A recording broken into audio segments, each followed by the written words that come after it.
آج کی اس ویڈیو میں ہم آپ لوگوں کو مسلمانوں کے آخری پیغمبر حضرت محمد صلی اللہ تعالی علیہ وسلم کا ایک تفصیلی شجرہ مطلب کہ ایک کمپلیٹ فیملی ٹری دکھانے جا رہے ہیں، جس کو دیکھ کر آپ پروفیٹ محمد صلی اللہ تعالی علیہ وسلم کے گھر اور ان کے خاندان کے بارے میں تو بہت کچھ جان ہی سکیں گے، ساتھ ہی ساتھ مسلم اور نان مسلم دونوں طرح کی آڈینس کو اس دور کی ایسی بہت ساری چیزوں کے بارے میں جاننے اور سمجھنے کا موقع ملے گا کہ جن کا نام یا جن کے بارے میں وہ اکثر ادھر ادھر سنتے تو رہتے ہیں مگر ان کے بارے میں کچھ سمجھ نہیں پاتے ہیں۔ تو ساتھیوں، وقت کو برباد نہ کرتے ہوئے اب اگر ڈائریکٹ فیملی ٹری مطلب کہ شجرے پر نظر ڈالیں تو اوپر اور نیچے جانے کی بجائے ہم پہلے خود حضرت محمد صلی اللہ تعالی علیہ وسلم سے ہی شروع کرتے ہیں، جن کا جنم 571 عیسوی میں عرب کے ایک مشہور شہر مکہ کے اندر ہوا کہ جو آج کے دور میں سعودی عربیہ کے اندر موجود ہے۔ ان کے فادر کا نام عبداللہ جبکہ ان کی جو ماں تھی ان کا نام آمنہ تھا۔ ابھی ان کی عمر بمشکل 6 سال ہی پہنچی ہوگی کہ باری باری سے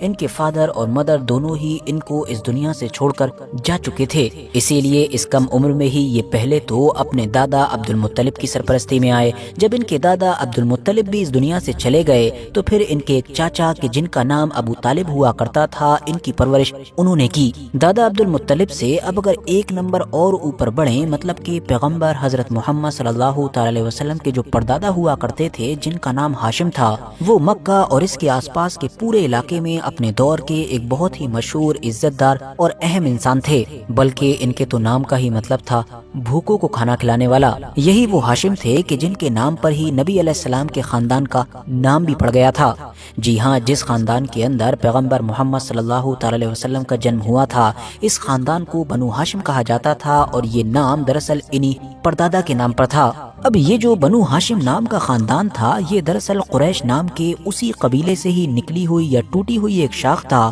کہ جو قریش نام کا قبیلہ اس دور کے اندر پورے عرب میں ہی بسنے والے جو چند بڑے اور اہم قبیلے تھے ان میں سے ایک تھا، اور بنو ہاشم اس بڑے سے قریش نام کے قبیلے سے نکلنے والا کوئی اکلوتا خاندان نہیں تھا، بلکہ اس سے تو الگ الگ وقتوں پر بے شمار شاخیں، بے شمار خاندان نکلتے رہے، جن میں سے 2-3 خاندانوں سے آپ روبرو بھی ہوں گے جو آج کے ہمارے ٹاپک سے ریلیٹڈ ہیں۔ مثال کے طور پر ایک نمبر ہی اوپر بڑھیں تو نام آتا ہے جو ہاشم تھے ان کے فادر عبد مناف کا۔ یہ قریش قبیلے کے ہی ایک سردار تھے اور صرف انہی کی اولادوں سے پھر ہم دیکھتے ہیں کہ 3 الگ الگ خاندانوں کا جنم ہوتا ہے۔ پہلا خاندان تو وہی بنو ہاشم کے جو ان کے ایک بیٹے ہاشم سے نکلا اور جس کے بارے میں ہم جان چکے ہیں۔ جو دوسرا خاندان ہے وہ ان کے ایک بیٹے عبد شمس سے نکلا جو اتہاس میں بنو امیہ کے نام سے مشہور ہوا، جبکہ ایک اور تیسرا خاندان بھی ہے کہ جس کو بنو عباس کہا جاتا ہے اور جو آگے چل کر اسی بنو